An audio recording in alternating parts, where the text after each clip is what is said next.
Today's lesson is part one for inequalities. The previous lesson was equations, equalities, and so now we're doing not equalities, not being equal. And most of these we will solve with the critical point method, but first we'll do one that's just a little bit simpler. Um, so we can call these kind of like sandwich inequalities. Notice that this has three sections to it. When you first learned equations and inequalities, you might have had maybe a middle school teacher that taught you to do something like this, put bars or a line through the equation sign to divide the left and the right of the equation, that kind of thing. So if we did that for this one, we'd have three different sides. And so what we're trying to do is we're trying to isolate the x, get the x by itself. And so it's the middle that we need to get rid of all the extra stuff. And so this 1 we'll get rid of by subtracting 1, but it's not just subtract 1 to both sides anymore. Now it's subtract 1 to all three sides. And so we've got -4 is less than or equal to -2x is less than 2. And then we'll divide everywhere by the -2, all three sides. And so we'll have +2 here. I'll leave that blank for a second, see if you remember why. And then x, and then -1 here. Remember what's special when you multiply or divide by a negative, you have to flip the inequality. So that one becomes a greater than or equal to, and that one becomes a greater than. Now with these sandwich inequalities, really they're supposed to be written in order from smallest to largest in increasing order. So the -1 should be here, and the 2 should be there. If you can kind of picture this being lifted up off the page and swiveled around. If this were flipped around, or if you read it backwards, it would be -1 is less than x is less than or equal to 2. When we do these sandwich inequalities, they should be in increasing order, and they should always both have less than signs. And then in terms of what this means, it's really pretty simple. It looks like x is in the middle, and that's exactly what's going on. All the possible values for x are in the middle of -1 and 2. And so all the possible values for x are right here. So we could have -0.5, 0, 1, all those numbers in between, in the middle here, in the middle here. And then or equal to 2 means that 2 is a solution, so we use a closed circle. And then the fact that there's no line under it, not equal to there, means that -1 is not included. So we can have -0.9, -0.9999999, as close as we want, but then -1 is not included. So that's what the solution set looks like on a number line. What we want is interval notation, though. So hopefully you remember that from Algebra 2.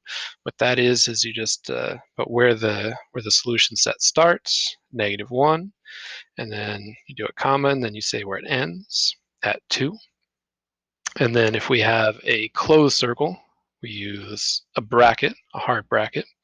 And if we have an open circle, we use a parenthesis, soft. And so that's what the answer looks like in interval notation. So something like that, we can just go ahead and solve as an inequality. Everything else, though, we're going to need to use this critical point method to solve the inequality. We're actually going to solve the equation first. And let me kind of show you why. So let's picture this. Let's picture x squared. So hopefully we're pretty familiar with that. X squared is a nice parabola, something like that. And then let's look at where 9 is. So let me say if I drew a horizontal line to represent where 9 is. Let's say this is 9. And so we want to know where x squared, where the parabola, is greater than 9, than this line. And so what we're looking for is this section here and this section here, where the parabola is higher, is greater than the line. And then what doesn't work is this section down here where it's lower. So here's greater than 9 and here's less than 9. Well, let's see where does it switch. It switches from being greater than 9 to being less than 9 at this point right here. Well, that's going to be where it equals 9. These points right here where the parabola and the line intersect, where they're equal, those are going to be what we call the critical points, where it can switch between being greater than and being less than, between working and not working, between being a solution and not being a solution.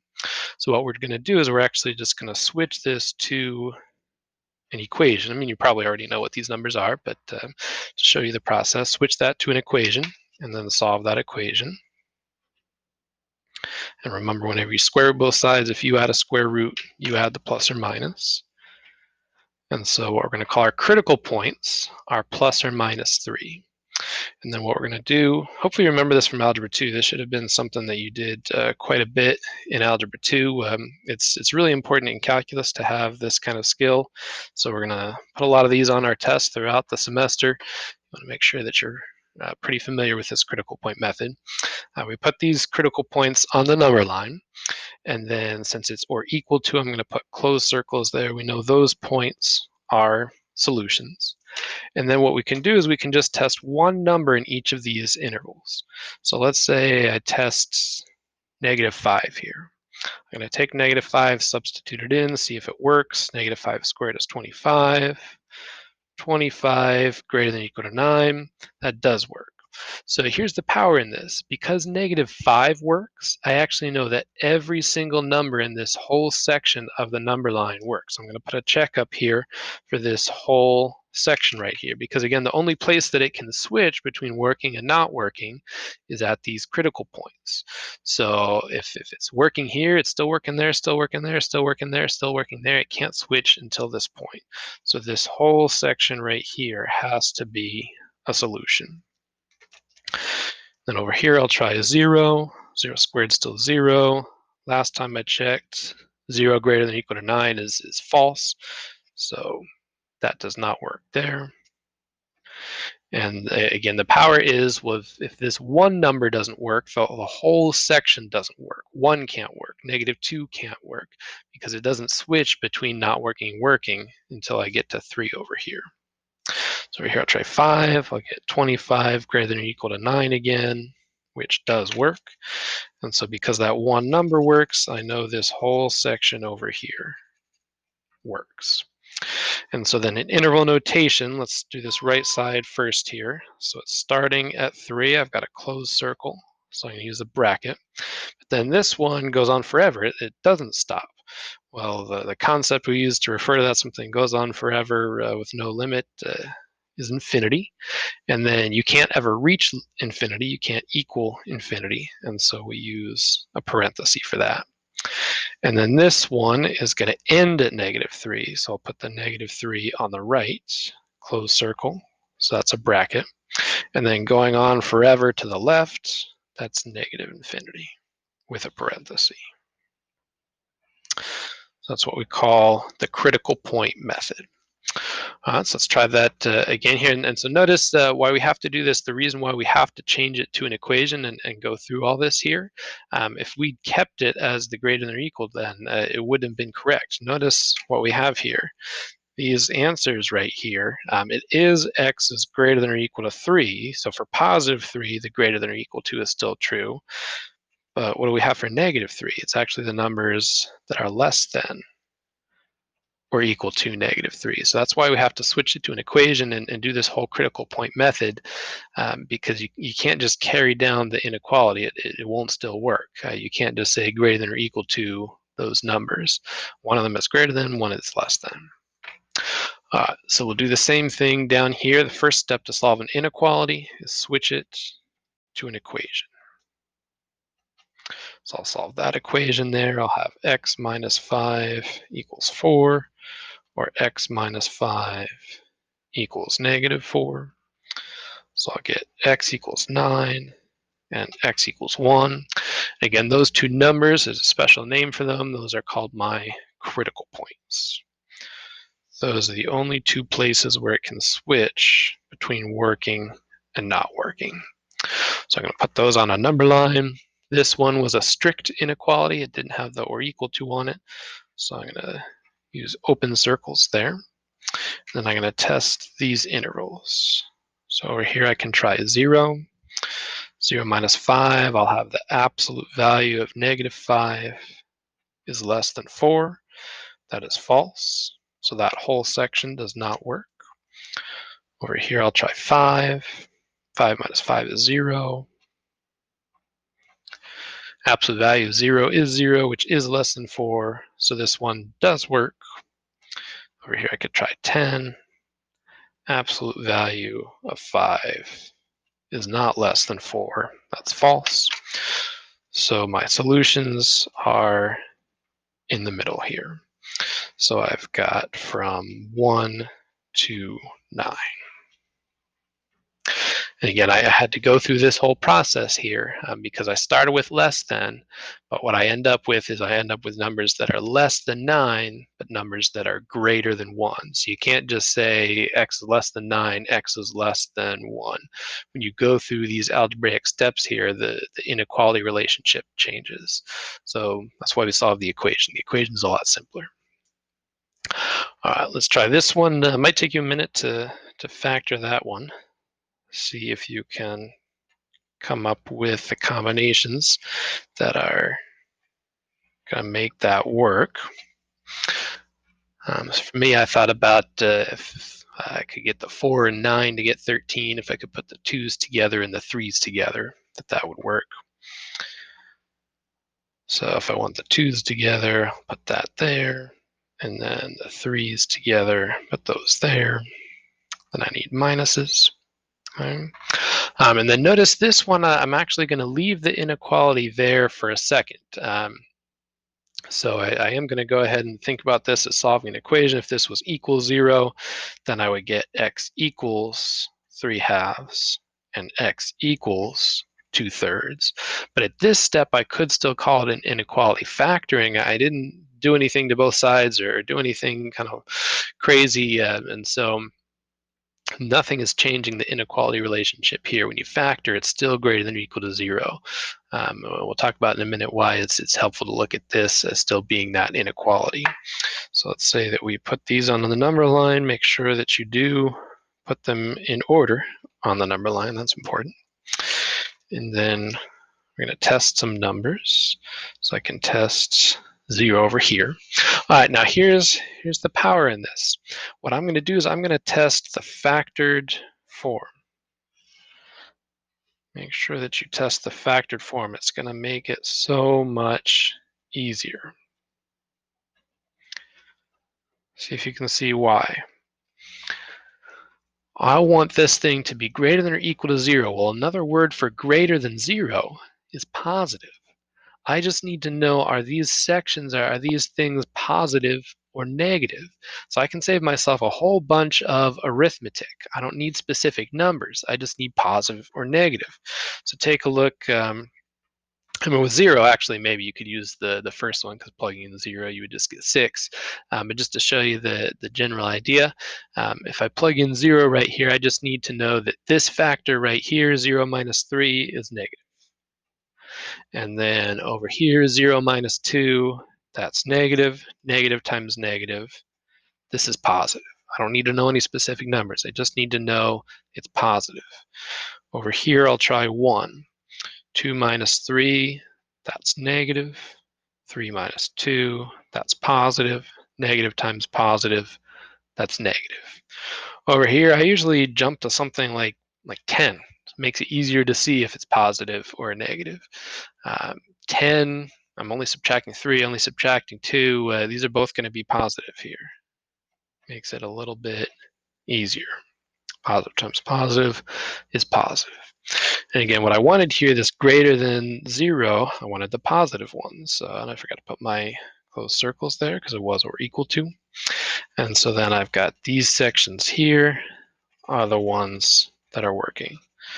So absolutely count on these. Make sure all these ones that you can factor like this, that's just greater than 0, less than 0, test that factored form.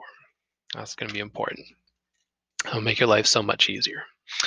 And so it looks like we've got negative infinity to 2/3, and then 3/2 to infinity. All right.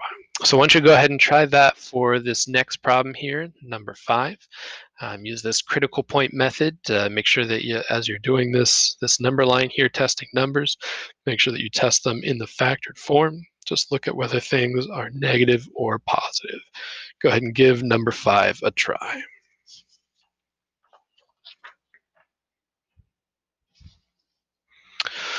So here's the answer to number 5 that you can take a look at, see if you got that one right. And let's go ahead and move on to number 6 here. So this one is a perfect square trinomial. If I factor that, it'll be x minus 3, x minus 3. So that's x minus 3 squared. So I only have one critical point here, x equals 3. So if I put that on the number line there, I'll have an open circle because it's a strict inequality. Well, I want it to be less than 0, but I know when I square things, they're never going to be negative. So I know over here is going to be positive, and over there is going to be positive. So, well, I've got an open circle there. I've got sections that don't work there. The answer for this one is actually just no solution. Whenever you square something, you're going to get something that's not negative. It's never going to work. Okay. And what about though if I said greater than 0? So usually we think when you square something, it's always positive. So you might think that this is all real numbers, that everything works, but not quite. Almost everything works. There's one number that doesn't work, and that's this x equals 3. So when you square something, you actually get something that's non-negative, not negative. When you square something, you could either get 0 or a positive number. So if we just want greater than 0, just want positive numbers, we have to leave out the one value when it would equal 0. So what we would have here is from negative infinity to 3, and from 3 to infinity. If we wanted greater than or equal to 0, now we can go ahead and say that everything works. So you could either use this symbol here, an R with an extra line, means all real numbers, or an interval notation that's starting at negative infinity and going to infinity, never stopping in either direction. That if we wanted less than or equal to 0, well, it's never less than 0, it's never negative, but there is one spot where it equals 0. That 3 would change to a closed circle right there. And so you could just say x equals 3. There's one number that works. You can do it in interval notation. If you ever need to write a single number in interval notation, that's what it would look like. There's our answer there. All right, so we've seen here we had on the number line it went positive, positive. You might have noticed on the other page it seemed like it was always switching positive, negative, going back and forth every time. We want to make sure you realize that it doesn't always just switch back and forth. You do have to test every single interval. So that's going to happen on number 7 here. It's not going to switch every time. Let's go ahead and try this one. So I'll factor out the x squared. So I can see that my critical points are x equals 0 and x equals 3. So then let's put those on the number line. And then we can go ahead and test some numbers here. Again, I usually use like -10 and 10 on the left and right because I'm just going to be looking at this positive, or sorry, this factored form, just looking at positives or negatives. And really, I wouldn't really have to check that x squared there because I know x squared is always going to be positive, other than when it was 0 here. Make sure you put those closed circles on those critical points. So really, I don't necessarily have to check the x squared, but this one's simple enough. I can put the positive for that.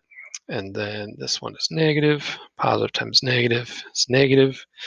Here, maybe I'll check 1. Of course, that first part's always positive. Then still times a negative. So what I'm talking about here, we got negative, negative 2 in a row. It doesn't always change every time. And over here, can maybe try something like 10. And for this one, we will get positive times positive, which is positive. All right, so we were looking for greater than or equal to 0, so we were looking for positive. So we want this section here. So we're looking at 3 to infinity right there. And so that's looking pretty good, but if you think that's the final answer, you're missing something. Not quite. One little thing. There's actually one other number that needs to be included in our solution. And that's the 0 right here. Once in a while, you get kind of orphan critical points here, critical points that aren't included in any of the other intervals. But if it was or equal to, if we had that line under our inequality, then our critical points have to be part of our solution. So let's do 0, 0 here. Make sure you do brackets. If you're starting and stopping at the same number, then you probably want to include that number. Never use both parentheses. If I said that, that would be meaningless in interval notation. That would say start and stop at 0, but don't include 0. So you didn't include anything. So if you're trying to do interval notation, don't use parentheses on both sides of the same number. If you've got just one number, just use brackets right there. Never do parenthesis, a number, comma, the same number, parenthesis.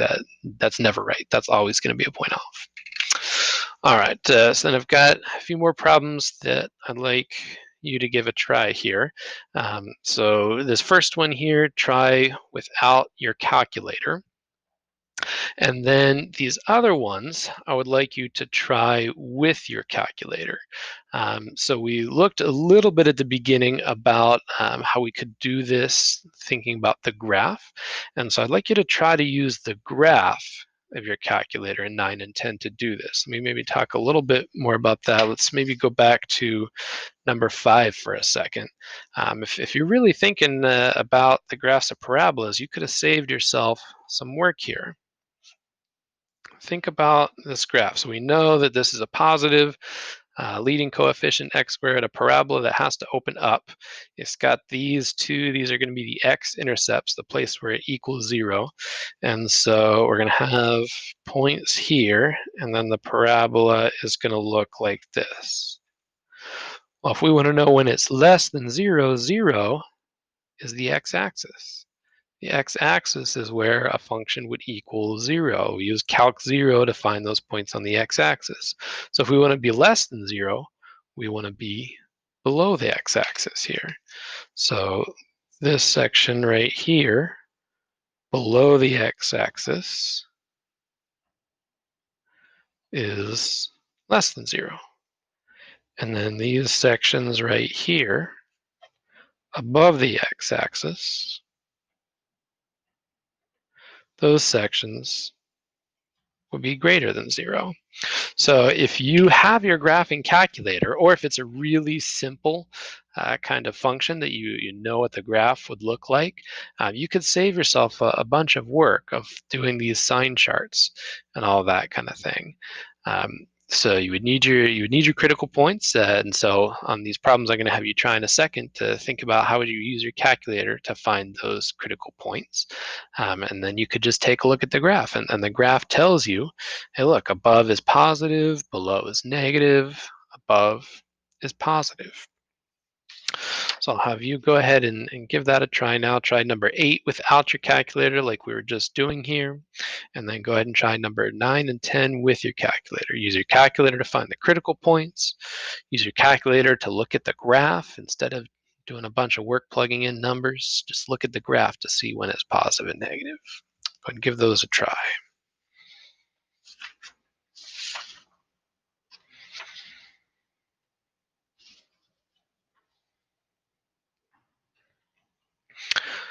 Right, so you can check your solutions here, see if you got those correct. Again, make sure that if you have kind of an orphan critical point, make sure you included that in your solution here. That's why it's helpful to always put the open or closed circles on the number line at those critical points. It'll help you catch those kind of funny things that happen there. I also want to just point out real quick something interesting that happened here. So when you're solving your calculator, you wanted to use calc 0. Calc 0 to find those critical points. If you use calc 0 to find those critical points, so this is number 10 here. So for number 10, it started out positive, so that's why we went from negative infinity to that critical point, and then it was negative down there, and then this section is positive, that section is negative, so that positive section was that one right in there.